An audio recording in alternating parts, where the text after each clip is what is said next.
Chapter 2. Problems of Modern Psychotherapy. Psychotherapy, or the treatment of the mind by psychological methods, is identified in popular thought today with psychoanalysis. This word is now so widely accepted that everyone who uses it seems at the same time to grasp its meaning, yet it is seldom that a layman knows precisely what it covers. According to the intention of its creator, Freud, it can be appropriately applied only to his own particular method of explaining psychic symptoms in terms of certain repressed impulses. Inasmuch as this technique is the consequence of a particular approach to life, the ideas of psychoanalysis includes certain theoretical assumptions, among them the Freudian theory of sexuality. The founder of psychoanalysis himself explicitly insists upon this circumscription. But, Freud notwithstanding, the layman applies the concept of psychoanalysis to every kind of modern endeavor to probe the mind by scientific methods. Thus, Adler's school must submit to being labeled psychoanalytic, despite the fact that Adler's viewpoint and method are apparently in irreconcilable opposition to those of Freud. Because of this contrast, Adler himself does not call his teaching psychoanalysis, but individual psychology, while I prefer to call my own approach analytical psychology. I wish the term to stand for a general conception embracing both psychoanalysis and individual psychology, as well as other efforts in this field. Since the mind is common to mankind, it may seem to the layman that there can only be one psychology, and he may therefore suppose the divergences between the schools to be either subjective quibbling, or else a commonplace disguise for the efforts of mediocrities who seek to exalt themselves upon a throne. I could easily lengthen the list of psychologies by mentioning other systems that are not to be included under the head of analytical psychology. There are, in fact, many methods, standpoints, views, and convictions, which are all at war with one another. The main reason for this being that, since they fail to be mutually comprehensible, none of them can grant the validity of any other. The many-sidedness and variety of psychological opinions in our time is nothing less than astonishing, and it is confusing for the layman that no general survey of them can be made. When we find the most diverse remedies prescribed in a textbook of pathology for a given disease, we may confidently assume that none of these remedies is particularly efficacious. So, when many different ways of approaching the psyche are recommended, we may rest assured that none of them leads with absolute certainty to the goal, least of all those advocated in a fanatical way. The very number of present-day psychologies amounts to a confession of perplexity. The difficulty of gaining access to the mind is gradually borne upon us, and the mind itself is seen to be, to use Nietzsche's expression, a horned problem. It is small wonder, therefore, that efforts to attack this elusive riddle are multiplied, first from one side and then from another. The variety of contradictory standpoints and opinions, of which we have spoken, is the inevitable result. The reader will doubtless agree that in discussing psychoanalysis, we should not limit ourselves to its narrower definition, but deal in general with the results and failures of the various contemporary endeavors to solve the problem of the psyche.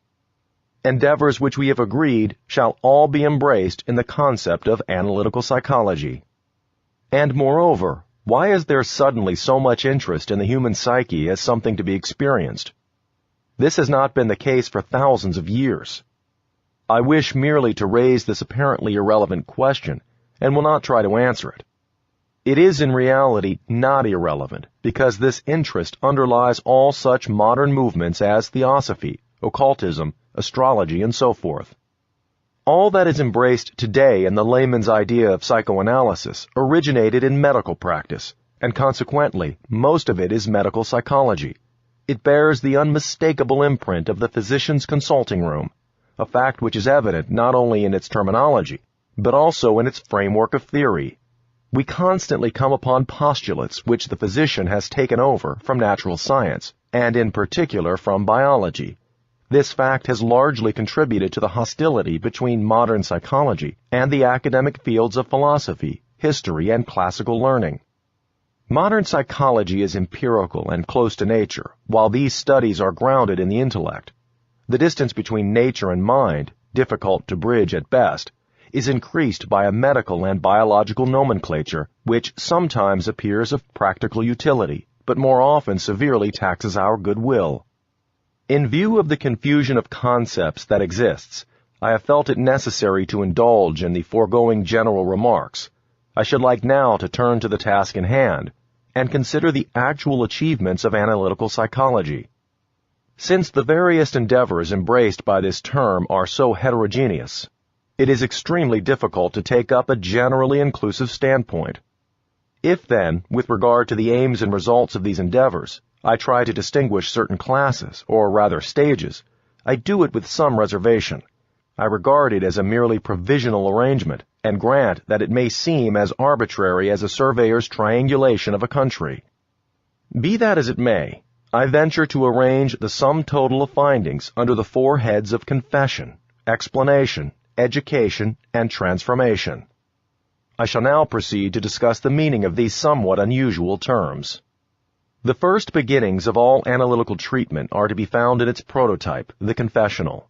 Since, however, the two practices have no direct causal connection, but rather grow from a common psychic root, it is difficult for an outsider to see at once the relation between the groundwork of psychoanalysis and the religious institution of the confessional. As soon as man was capable of conceiving the idea of sin, he had recourse to psychic concealment, or, to put it in the analytical language, repressions arose. Anything that is concealed is a secret. The maintenance of secrets acts like a psychic poison which alienates their possessor from the community. In small doses, this poison may actually be a priceless remedy, even an essential preliminary to the differentiation of the individual. This is so much the case that, even on a primitive level, man has felt an irresistible need to invent secrets. Their possession saves him from dissolving in the unconsciousness of mere community life, and thus from a fatal psychic injury. As is well known, the many ancient mystery cults with their secret rituals served this instinct for differentiation. Even the Christian sacraments were looked upon as mysteries in the early church, and, as in the case of baptism, were celebrated in private apartments and only referred to under a veil of allegory. However beneficial a secret shared with several persons may be, a merely private secret has a destructive effect. It resembles a burden of guilt which cuts off the unfortunate possessor from communion with his fellow beings. Yet if we are conscious of what we conceal, the harm done is decidedly less than if we do not know what we are repressing, or even that we have repressions at all. In the latter case, we not merely keep a content consciously private, but we conceal it even from ourselves. It then splits off from consciousness as an independent complex, to lead a separate existence in the unconscious, where it can be neither corrected nor interfered with by the conscious mind. The complex is thus an autonomous portion of the psyche which, as experience has shown, develops a peculiar fantasy life of its own. What we call fantasy is simply spontaneous psychic activity, and it wells up whenever the repressive action of the conscious mind relaxes or ceases altogether, as in sleep. In sleep, this activity shows itself in the form of dreams, and we continue to dream in waking life beneath the threshold of consciousness, especially when this activity is conditioned by a repressed or otherwise unconscious complex. It should be said in passing that unconscious contents are by no means exclusively such as were once conscious and, by being repressed, have later grown into unconscious complexes. Quite otherwise, the unconscious has contents peculiar to itself which, slowly growing upward from the depths, at last come into consciousness. We should therefore in no wise picture the unconscious psyche to ourselves as a mere receptacle for contents discarded by the conscious mind. All psychic contents which either approach the threshold of consciousness from below or have sunk only slightly beneath it have an effect upon our conscious activities. Since the content itself is not conscious, these effects are necessarily indirect. Most of our lapses of the tongue, of the pen, of memory, and the like are traceable to these disturbances, as are likewise all neurotic symptoms. These are nearly always of psychic origin, the exceptions being shock effects from shell explosions and other causes. The mildest forms of neurosis are the lapses already referred to, blunders of speech, the sudden forgetting of names and dates, unexpected clumsiness leading to injuries or accidents, misunderstandings of personal motives or of what we have heard or read, and so-called hallucinations of memory, which cause us to suppose erroneously that we have said or done this or that. In all these cases, a thorough investigation can show the existence of a content which, in an indirect and unconscious way, has distorted the conscious performance. In general, therefore, an unconscious secret is more harmful than one that is conscious. I have seen many patients in difficult situations of life which might have driven weaker natures to suicide. These patients had at times a tendency toward suicide, but on account of their inherent reasonableness, would not allow the suicidal urge to come into consciousness, but it remained active in the unconscious and brought about all kinds of dangerous accidents, as for instance an attack of faintness, or hesitation in front of an advancing motor car, the swallowing of corrosive sublimate in the belief that it was a cough mixture, a sudden zest for dangerous acrobatics, and so forth. When it was possible to make the suicidal leaning conscious, common sense could helpfully intervene. The patients could then recognize and avoid those situations that tempted them to self-destruction. As we have seen, every personal secret has the effect of a sin or of guilt, whether or not it is, from the standpoint of popular morality, a wrongful secret. Now another form of concealment is the act of withholding, it being usually emotions that are withheld. As in the case of secrets, so here also we must make a reservation. Self-restraint is healthful and beneficial. It is even a virtue. This is why we find self-discipline to have been one of man's earliest moral attainments. Among primitive peoples, it has its place in the initiation ceremonies, chiefly in the forms of ascetic continence and the stoical endurance of pain and fear. Self-restraint, however, is here practiced within the secret society as something undertaken in company with others. But if self-restraint is only a private matter, and perhaps devoid of any religious aspect, then it may be as harmful as the personal secret. From this kind of self-restraint come our well-known ugly moods and the irritability of the over-virtuous.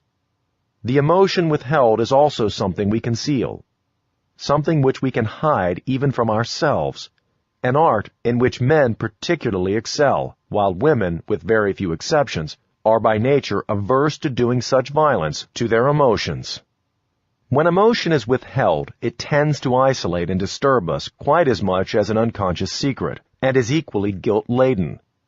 Just as nature bears us ill will, as it were, if we possess a secret to which mankind has not attained, so also she has a grudge against us if we withhold our emotions from our fellow men. Nature decidedly abhors a vacuum in this respect. In the long run, nothing is more unbearable than a tepid harmony in personal relations brought about by withholding emotion. The repressed emotions are often a kind we wish to keep secret. But more often, there is no secret worthy of the name. There are merely quite avowable emotions which, from being withheld at some important juncture, have become unconscious.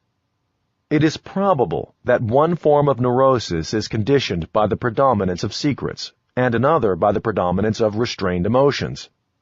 At any rate, the hysterical subject, who is very free with his emotions, is most often the possessor of a secret, while the hardened psychasthenic suffers from inability to digest his emotions. To cherish secrets and to restrain emotions are psychic misdemeanors, for which nature finally visits us with sickness. That is, when we do these things in private. But when they are done in communion with others, they satisfy nature and may even count as useful virtues. It is only restraint practiced in and for oneself that is unwholesome. It is as if man had an inalienable right to behold all that is dark, imperfect, stupid, and guilty in his fellow beings, for such, of course, are the things that we keep private to protect ourselves. It seems to be a sin in the eyes of nature to hide our insufficiency, just as much as to live entirely on our inferior side. There appears to be a conscience in mankind which severely punishes the man who does not somehow and at some time, at whatever cost to his pride, cease to defend and assert himself, and instead confess himself fallible and human. Until he can do this, an impenetrable wall shuts him out from the living experience of feeling himself a man among men. Here we find a key to the great significance of true, unstereotyped confession, a significance known in all the initiation and mystery cults of the ancient world, and is shown by a saying from the Greek mysteries, "Give up what thou hast, and then thou wilt receive." We may well take this saying as a motto for the first stage in psychotherapeutic treatment. It is a fact that the beginnings of psychoanalysis were fundamentally nothing else than the scientific rediscovery of an ancient truth. Even the name catharsis, or cleansing, which was given to the earliest method of treatment, comes from the Greek initiation rites. The early method of catharsis consisted in putting the patient, with or without hypnotic aid, in touch with the hinterland of his mind. That is to say, into that state which the Eastern yoga systems describe as meditation or contemplation. In contrast to the meditation found in yoga practice, the psychoanalytic aim is to observe the shadowy presentations, whether in the form of images or feelings, that are spontaneously evolved in the unconscious psyche and appear without his bidding to the man who looks within. In this way, we find once more things that we have repressed or forgotten. Painful though it may be, this in itself is a gain. For what is inferior or even worthless belongs to me as my shadow and gives me substance and mass. How can I be substantial if I fail to cast a shadow? I must have a dark side also if I am to be whole. And inasmuch as I become conscious of my shadow, I also remember that I am a human being like any other. In any case, when I keep it to myself, this rediscovery of that which makes me whole restores the condition which preceded the neurosis or the splitting off of the complex. In keeping the matter private, I have only attained a partial cure, for I still continue in my state of isolation. It is only with the help of confession that I am able to throw myself into the arms of humanity, freed at last from the burden of moral exile. The goal of treatment by catharsis is full confession. No merely intellectual acknowledgement of the facts, but their confirmation by the heart and the actual release of the suppressed emotions. As can easily be imagined, such confessions have a great effect with simple people, and their curative results are often astonishing. Yet I do not wish to point to the fact that some patients are cured as being the main achievement of psychotherapy at this level. What I wish to call attention to is the systematic emphasis given to the significance of confession. It is this which strikes home to all of us, for we are all in some way or other kept asunder by our secrets. And instead of seeking through confession to bridge the abysses that separate us from one another, we choose the easy byway of deceptive opinions and illusions. In saying this, however, I am far from wishing to enunciate a general maxim. It would be hard to go too far in condemning the bad taste of a common, mutual confession of sins. The fact established by psychology is simply this: we are dealing here with a delicate matter. We cannot handle it directly or by itself, for it offers us a problem with unusually pointed horns. A consideration of the next stage, that of explanation, will make this clear. It is evident enough that the new psychology would have remained at the stage of confession had catharsis proved itself a panacea. First and foremost, it is not always possible to bring certain patients close enough to the unconscious to enable them to perceive the shadows. Indeed, there are many patients, for the most part complicated, highly conscious persons, who are so firmly anchored in consciousness that nothing can pry them loose. They often develop the most violent resistances whenever an attempt is made to push consciousness aside. They wish to talk with the physician of things about which they are fully conscious, to make their difficulties intelligible and to discuss them. They already have quite enough to confess, they say. They do not have to turn to the unconscious for that. For such patients, a complete technique for effecting the approach to the unconscious is needed. This is one fact which at the outset seriously restricts us in applying the method of catharsis. The other limitation is revealed later on, and its discussion at once leads us to the problems of the second stage, the stage of explanation. Let us suppose that in a given case, the confession demanded by the method of catharsis has taken place, that the neurosis has disappeared, or that the symptoms at least have vanished. The patient could now be dismissed as cured if it depended on the physician alone, but he, or especially she, cannot get away. The patient seems bound to the physician by the act of confession. If this apparently meaningless attachment is forcibly severed, there is a bad relapse. It is both curious and significant that there are cases where no attachment develops. The patient goes away apparently cured, but he is now so fascinated by the hinterland of his own mind that he continues to practice catharsis by himself at the expense of his adaptation to life. He is bound to the unconscious, to himself, not to the physician. He has obviously shared the experience of Theseus and his comrade Pirithous in their descent to Hades to bring back the goddess of the underworld. Tiring on the way, they sat down to rest for a while, only to find out they had grown to the rocks and could not rise. These curious and unexpected occurrences must be explained to the patients, while the first-mentioned cases, who were inaccessible to catharsis, must also be handled by the method of explanation. In spite of the fact that the two classes of patients are apparently quite different, it is at the same point that explanation is called for, that is, where the problem of fixation arises, as was recognized by Freud. This fixation is evident enough in patients who have undergone catharsis, and it is especially clear in those who remain attached to the physician. Something similar has already been observed as an unpleasant result of hypnotic treatment, but the inner mechanism of such a tie was not understood. It now appears that the questionable bond essentially corresponds to the relation between father and child.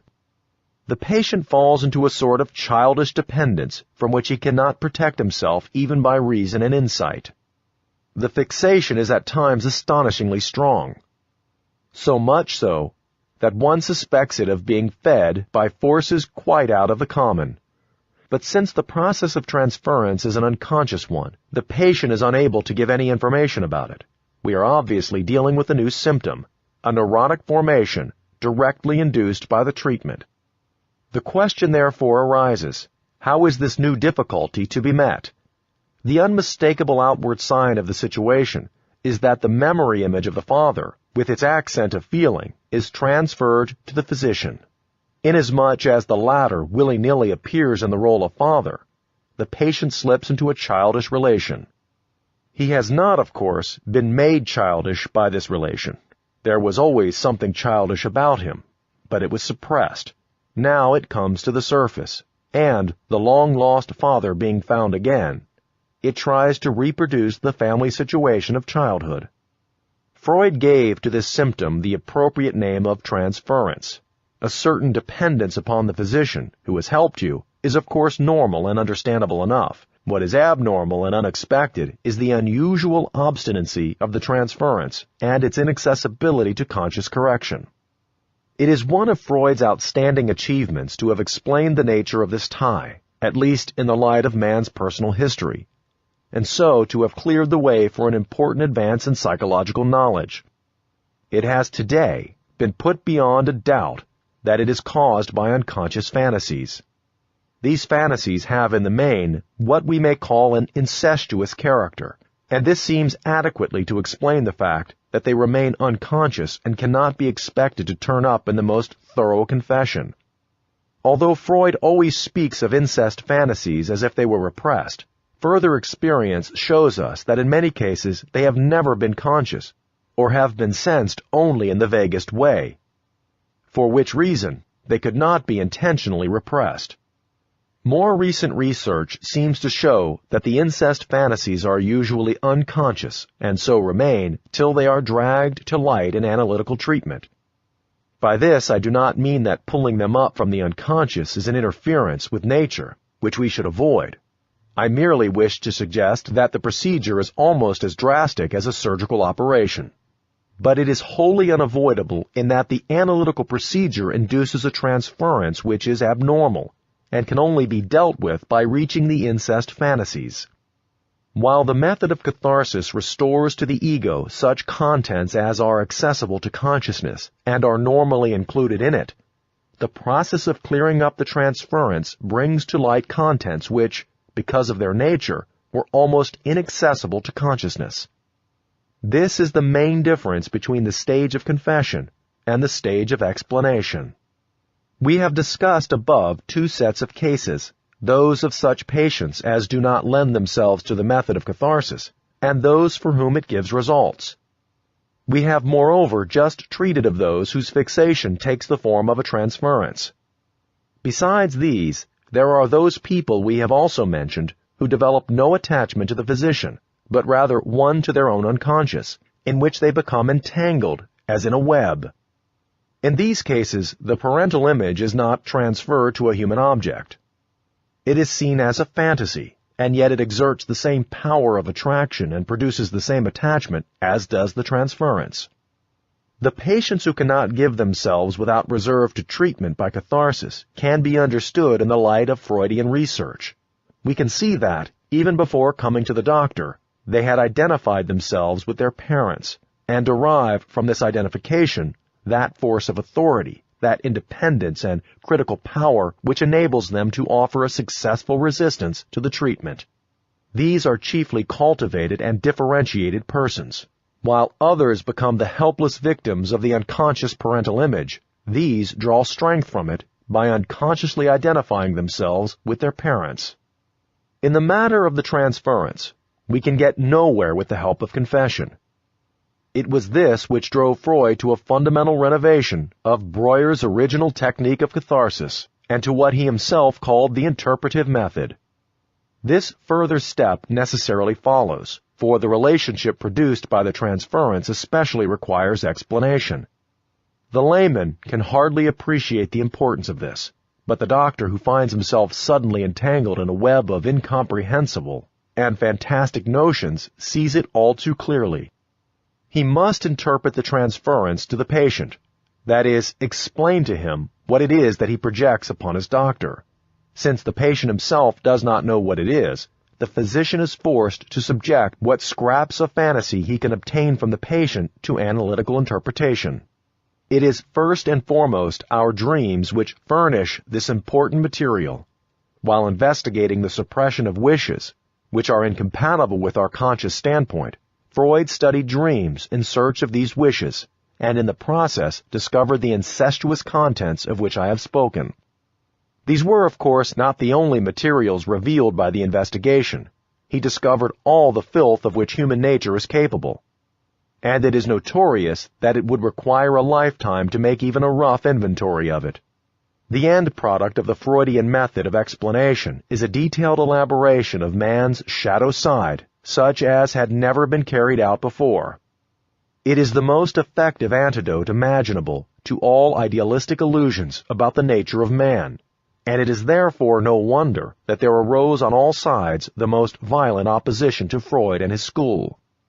We could expect nothing else of those who believe in illusions on principle, but I maintain that there are not a few among the opponents of the method of explanation who have no illusions as to man's shadow side, and who yet object to a biased portrayal of man from the shadow side alone. After all, the essential thing is not the shadow, but the body which casts it. Freud's method of interpretation rests upon reductive explanations which unfailingly lead backward and downward, and it has a destructive effect if it is used in an exaggerated and one-sided way. Nevertheless, psychology has profited greatly from Freud's pioneer work. It has learned that human nature has also a black side, and that not man alone possesses this side, but his works, his institutions, and his convictions as well. Even our purest and holiest beliefs can be traced to the crudest origins. This way of looking at things even has its justification, for the beginning of all living organisms is simple and lowly. We build our houses from the foundation up. No thoughtful person will deny that Solomon Ronach's explanation of the Last Supper in terms of primitive totemism is fraught with meaning. Nor will he object to the incest theme being pointed out in the myths of the Greek divinities. It is painful, there is no denying it, to interpret radiant things from the shadow side, and thus in a measure reduce them to their origins in dreary filth. But it seems to me to be an imperfection in things of beauty, and a weakness in man, if an explanation from the shadow side has a destructive effect. The horror which we feel for Freudian interpretations is entirely due to our own barbaric or childish naivete, which believes that there can be heights without corresponding depths, and which blinds us to the really final truth that, when carried to extremes, opposites meet. Our mistake would lie in supposing that what is radiant no longer exists because it has been explained from the shadow side. This is a regrettable error into which Freud himself has fallen, yet the shadow belongs to the light, as the evil belongs to the good, and vice versa. Therefore, I cannot regret the shock that was felt at the exposure of our Occidental illusions and pettiness. On the contrary, I welcome this exposure and attach to it an almost incalculable significance. It is one of those swings of the pendulum which, as history has so often shown, set matters right again. It forces us to accept a present-day philosophical relativism, such as has been formulated by Einstein for mathematical physics, and which is fundamentally a truth of the Far East, whose ultimate effects upon us we cannot foresee. Nothing influences our conduct less than do intellectual ideas, but when an idea is the expression of psychic experience which bears fruit in regions as far separated and as free from historical relation as East and West, then we must look into the matter closely. For such ideas represent forces that are beyond logical justification and moral sanction. They are always stronger than man and his brain. Man believes indeed that he molds these ideas, but in reality they mold him and make him their unwitting mouthpiece. To return again to the problem of fixation, I should like now to deal with the effects of the process of explanation. The patient becomes aware of the unsoundness of his position with respect to the doctor when his transference has been traced back to its dark origins. He cannot avoid seeing how inappropriate and childish his claims are. If he has been inflated by a sense of authority, he will exchange his elevated position for one that is more modest, and will accept an insecurity which may prove very wholesome. If he has not yet renounced his infantile claims upon the doctor, he will now recognize the inescapable truth that to make claims on others is a childish self-indulgence which must be replaced by a greater sense of his own responsibility. The man of insight will draw his own moral conclusions. Convinced of his own deficiencies, he will use this knowledge as a means of protection. He will plunge into the struggle for existence and consume in progressive work and experience that force of longing which has caused him to cling obstinately to a child's paradise, or at least to look back at it over his shoulder. A normal adaptation and patience with his own shortcomings will become his guiding moral principles, and he will try to free himself from sentimentality and illusion. The inevitable result will be that he turns away from the unconscious as from a source of weakness and temptation, the field of moral and social defeat. The problem which now faces the patient is that of being educated as a social being. And with this we come to the third stage. Mere insight into themselves is sufficient for morally sensitive persons who have enough driving force to carry them forward. For those with little imagination for moral values, however, it does not suffice. Without the spur of external necessity, self-knowledge is ineffective for them even when they are deeply convinced, to say nothing of those who have been struck by the analyst's interpretation and yet doubt it after all. These last are mentally disciplined people who grasp the truth of a reductive explanation, but cannot accept it when it merely invalidates their hopes and ideals. In these cases also, mere insight is insufficient. It is a weakness of the method of explanation that it succeeds only with sensitive persons who can draw independent moral conclusions from their understanding of themselves. It is true that we can get further with explanation than with uninterpreted confession alone, for it at least trains the mind and therefore may awaken sleeping powers which can intervene in a helpful way. But the fact remains that the most thorough explanation leaves the patient in many cases an intelligent but still incapable child. The trouble is that Freudian explanation in terms of pleasure and its satisfaction are one-sided and therefore insufficient, especially when applied to the latter stages of development. This viewpoint will not account for everybody, for even if everyone possesses this side, it is not always the most important. A hungry artist prefers bread to a beautiful painting, and a man in love prefers a woman to his public career. Yet the painting may be of the greatest importance to the one and public office to the other.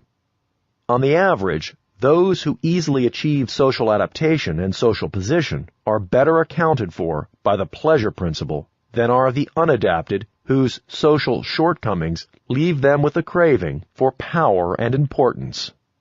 The older brother who follows in the footsteps of his father and attains a commanding position may be tortured by his desires.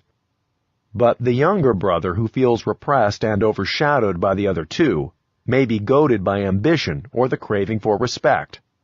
He may even yield so completely to this passion that nothing else is vital to him. At this point, we become aware that Freud's explanation of things falls short, and it is precisely here that his former pupil, Adler, comes forward to fill the gap. Adler has shown convincingly that many cases of neurosis can be more satisfactorily explained on the ground of an urge to power than by the pleasure principle. His interpretation, therefore, is designed to show the patient that he arranges his symptoms and exploits his neurosis to attain a fictitious importance, that even his transference and his other fixations serve his will to power, and thus represent a masculine protest against a fancied subjection. Adler obviously has his eye on repressed and socially unsuccessful people whose one passion is for self-assertion. These people are neurotic because they always imagine themselves oppressed and tilt at the windmills of their own fancies, thus putting the goal they most desire quite out of reach. In essentials, Adler's method begins at the second stage. He explains the symptoms in the sense just indicated, and to this extent appeals to the patient's understanding. Yet it is characteristic of Adler that he does not expect too much of understanding, but taking a further step, has clearly recognized the need for social education. While Freud is an investigator and interpreter, Adler is chiefly an educator. In refusing to leave the patient in a childish condition, helpless for all his valuable understanding, and in trying by every device of education to make him a normally adapted person, Adler modifies Freud's procedure. He does all this apparently in the conviction that social adaptation and normalization are indispensable, that they are even the most desirable goals and the most suitable fulfillment for a human being. The widespread social influence of Adler's school is a consequence of this outlook, as also its neglect of the unconscious, which on occasions, it seems, amounts to complete denial. This is probably a swing of the pendulum, an inevitable reaction to Freud's emphasis on the unconscious, which corresponds to the natural aversion for it, which we have noted in patients who are struggling for adaptation and health. For if the unconscious is held to be a mere receptacle for all the evil shadow things in human nature, including even primeval slime deposits, we really do not see why we should still linger on the edge of this swamp into which we once fell.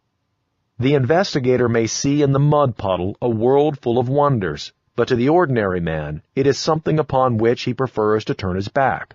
Just as early Buddhism recognized no gods because it had to free itself from an inheritance of nearly 2 million gods, so must psychology, if it is to develop further, renounce so essentially negative an approach to the unconscious as Freud's. The Adlerian school, with its educational intent, begins at the very point where Freud leaves off, and thus helps the patient who has learned to see into himself to find the way to normal life. It is obviously not enough for him to know how and why he fell ill, for to understand the causes of an evil does very little towards curing it. We must never forget that the crooked paths of a neurosis lead to as many obstinate habits, and that, despite any amount of understanding, these do not disappear until they are replaced by other habits. But habits are only won by exercise, and appropriate education is the sole means to this end. The patient must be, as it were, prodded into other paths, and this always requires an educating will. We can therefore see why it is that Adler's approach has found favor chiefly with clergymen and teachers, while Freud's school has its advocates among physicians and intellectuals, who one and all are bad nurses and educators. Every stage in our psychic development has something peculiarly final about it. When we have experienced catharsis with its wholesale confession, we feel that we have reached our goal at last. All has come out. All is known. Every anxiety has been lived through and every tear shed. Now things will go as they ought. After the work of explanation, we are equally persuaded that we now know how the neurosis arose. The earliest memories have been unearthed, the deepest roots dug up. The transference was nothing but the wish-fulfilling fantasy of a child's paradise, or a regression to the old family situation. The way to a normally disillusioned life is now open.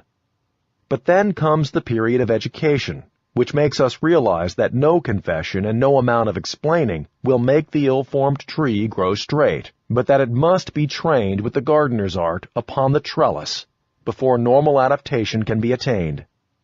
The curious sense of finality which attends every stage of development accounts for the fact that there are people using catharsis today who have apparently never heard of dream interpretation, Freudians who do not understand a word of Adler, and Adlerians who do not wish to hear any mention of the unconscious.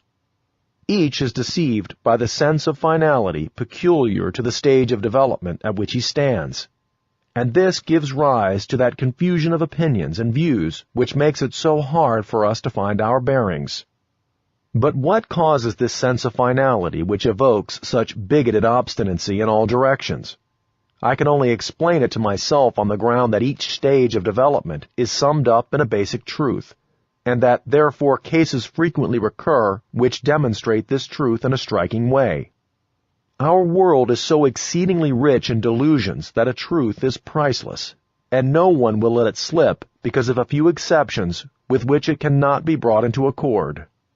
Whoever doubts this truth is of course looked upon as a faithless reprobate, while a note of fanaticism and intolerance creeps into the discussion on all sides. And yet, each of us can carry the torch of knowledge but a part of the way, until another takes it from him. Could we but accept this in an impersonal way? Could we but grasp the fact that we are not the personal creators of our truths, but only their exponents, who thus make articulate the psychic needs of our day, then much of the poison and bitterness might be spared, and we should be able to perceive the profound and superpersonal continuity of the human mind. We generally take too little account of the fact that the doctor who uses catharsis as a mode of treatment is something more than the embodiment of an abstract idea which automatically produces nothing but catharsis. He is also a man. His thinking, to be sure, may be limited to his special field, but in his behavior he exerts the influence of a complete human being. Without being clearly conscious of it or giving it a name, he unwittingly does a great deal in the way of explanation and education. And other analysts do as much in the way of catharsis without raising it to the level of a principle. The three stages of analytical psychology so far dealt with are by no means of such a nature that the last can replace the first or the second. All three quite properly coexist and are salient aspects of one and the same problem. They no more invalidate each other than do confession and absolution. And the same is true of the fourth, the stage of transformation. It must not claim to be the finally achieved and only valid truth. Its part is to make up a deficit left by the previous stages. It comes to meet an additional and still unsatisfied need. In order to make clear what this fourth stage has in view, and to throw some light on the curious term transformation, we must first take account of those psychic needs of man which were not given a place in the other stages. In other words, we must ascertain what could seem more desirable or lead further than the claim to be a normally adapted social being. Nothing is more useful or fitting than to be a normal human being, but the very notion of a normal human being suggests a restriction to the average, as does also the concept of adaptation. It is only a man who, as things stand, already finds it difficult to come to terms with the everyday world, who can see in this restriction a desirable improvement, a man, let us say, whose neurosis unfits him for normal life. To be normal is a splendid ideal for the unsuccessful, for all those who have not yet found an adaptation. But for people who have far more ability than the average, for whom it was never hard to gain successes and to accomplish their share of the world's work, for them, restriction to the normal signifies the bed of Procrustes, unbearable boredom, infernal sterility, and hopelessness. As a consequence, there are many people who become neurotic because they are only normal, as there are people who are neurotic because they cannot become normal. For the former, the very thought that you want to educate them to normality is a nightmare. Their deepest need is really to be able to lead abnormal lives. A man can hope for satisfaction and fulfillment only in what he does not yet possess. He cannot find pleasure in something of which he has already had too much. To be a socially adapted being has no charms for one to whom to be so is mere child's play. Always to do what is right becomes a bore for the man who knows how, whereas the eternal bungler cherishes the secret longing to be right for once in some distant future. The needs and necessities of individuals vary. What sets one free is for another a prison, as for instance normality and adaptation. Although it is a biological dictum that man is a herd animal and is only healthy when he lives as a social being, yet the first case we observe may seem to upset this statement, and to prove that man is only healthy when leading an abnormal and unsocial life. It is a terrible misfortune that practical psychology can offer no generally valid recipes and norms. There are only individual cases whose needs and demands are totally different. So different that we really cannot foresee what course a given case will follow. It is therefore wise of the physician to renounce all premature assumptions. This does not mean that he should throw all his assumptions overboard, but that he should regard them in any given case as hypothetical. Yet it is not the doctor's whole task to instruct or convince his patient. He must rather show him how the doctor reacts to his particular case. For, twist and turn the matter as we may, the relation between physician and patient remains personal within the frame of the impersonal professional treatment. We cannot by any device bring it about that the treatment is not the outcome of a mutual influence in which the whole being of the patient as well as that of the doctor plays its part. Two primary factors come together in the treatment, that is, two persons, neither of whom is a fixed and determinable magnitude. Their fields of consciousness may be quite clearly defined, but they bring with them besides an indefinitely extended sphere of unconsciousness.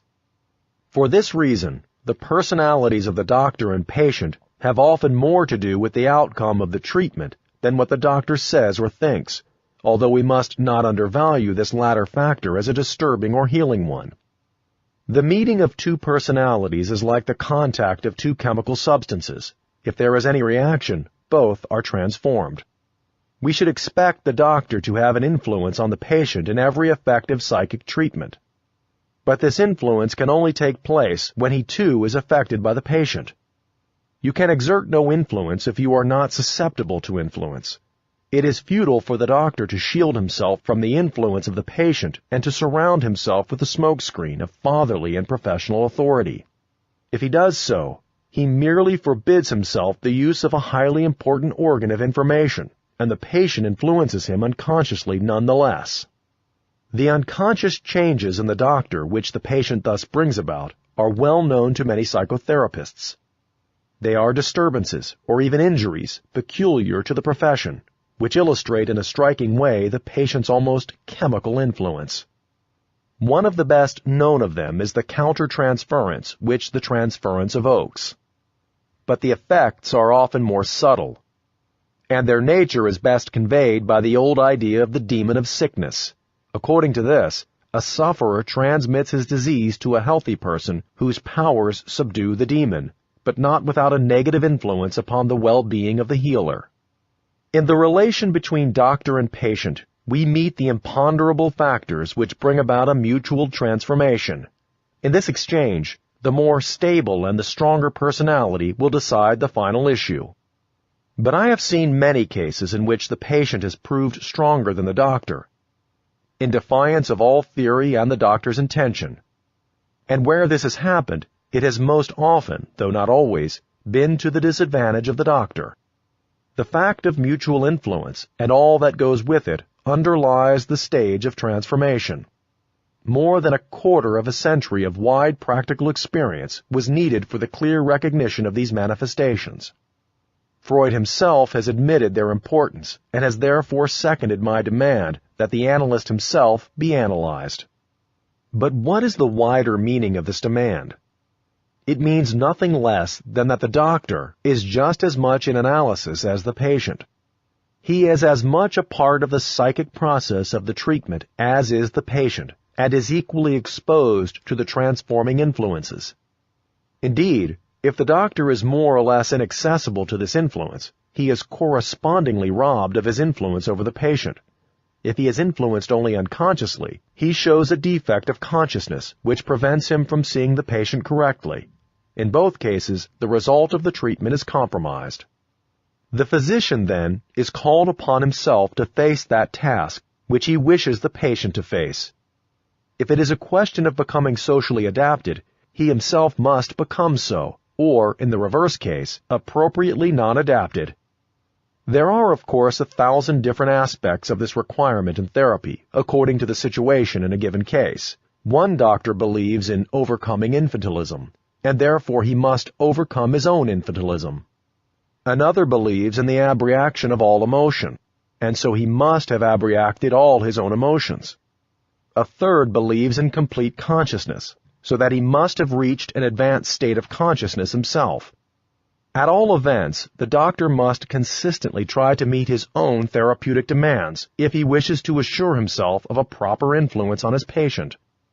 All these guiding principles in therapy confront the doctor with important ethical duties, which can be summed up in the single rule: be the man through whom you wish to influence others.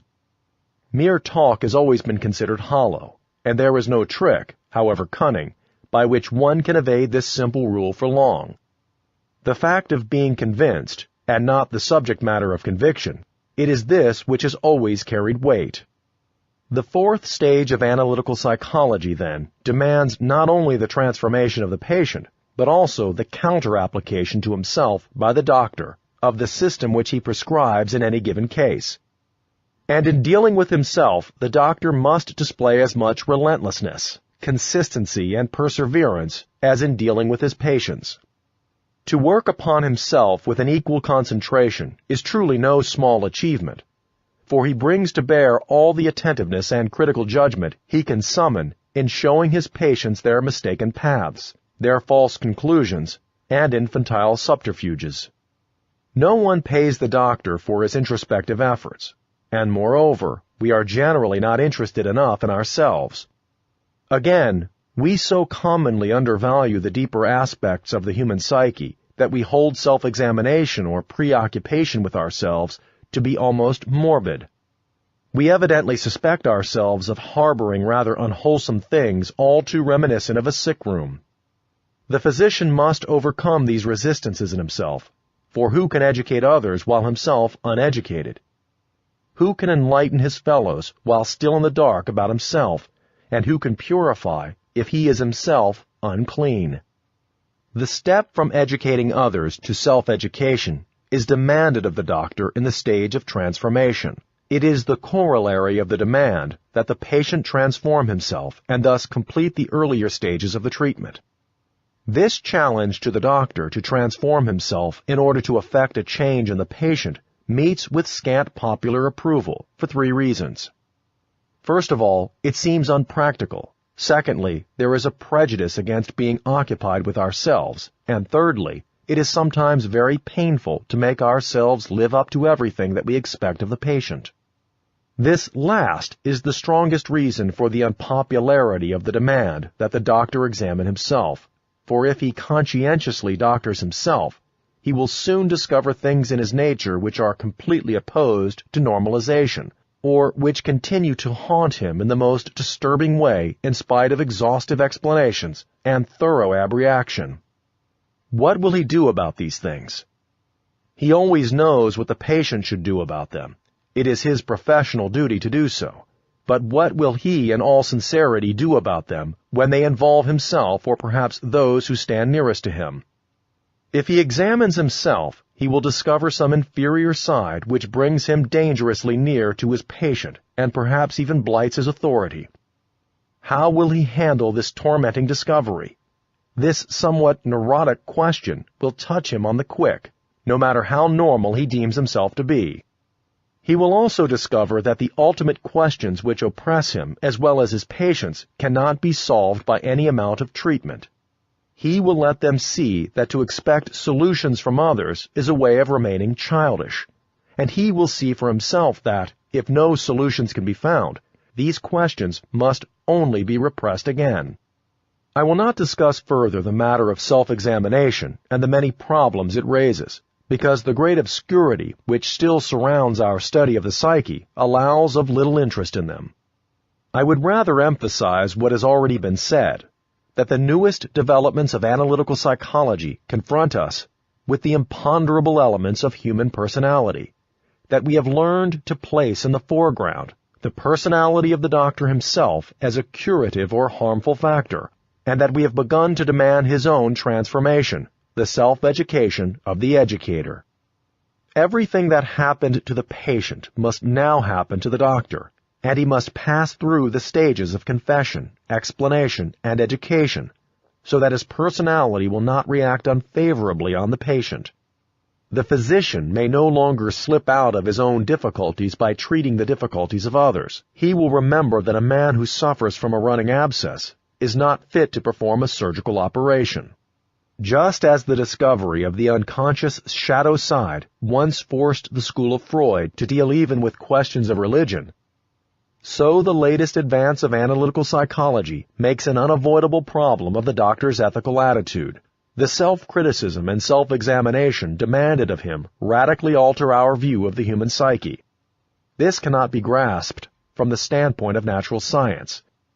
It is not only the sufferer, but the physician as well. Not only the object, but also the subject. Not only a function of the brain, but the sine qua non of consciousness itself. What was formerly a method of medical treatment now becomes a method of self-education, and therewith the horizon of our modern psychology is immeasurably widened. The medical diploma is no longer the crucial thing, but human quality instead. This is a significant step. All the implements of psychotherapy developed in clinical practice, refined and systematized, are now put at our service and can be used for our self-education and self-perfectioning. Analytical psychology is no longer bound to the consulting room of the doctor. Its chains have been severed. We might say that it transcends itself, and now advances to fill that void which hitherto has marked the psychic insufficiency of Western culture as compared with that of the East. We Occidentals had learned to tame and subject the psyche, but we knew nothing about its methodical development and its functions. Our civilization is still young, and we therefore required all the devices of the animal tamer to make the defiant barbarian and the savage in us, in some measure, tractable. But when we reach a higher cultural level, we must forego compulsion and turn to self-development. For this, we must have knowledge of a way or a method. And so far, we have known of none. It seems to me that the findings and experiences of analytical psychology can at least provide a foundation. For as soon as psychotherapy requires the self-perfecting of the doctor, it is freed from its clinical origins and ceases to be a mere method for treating the sick. It is now a service to the healthy as well, or at least to those who have a right to psychic health, and whose illness is at most the suffering that tortures us all. For this reason, we may hope to see analytical psychology become of general use, more so even than the methods which constitute its preliminary stages, and which severally carry a general truth. But between the realization of this hope and the actual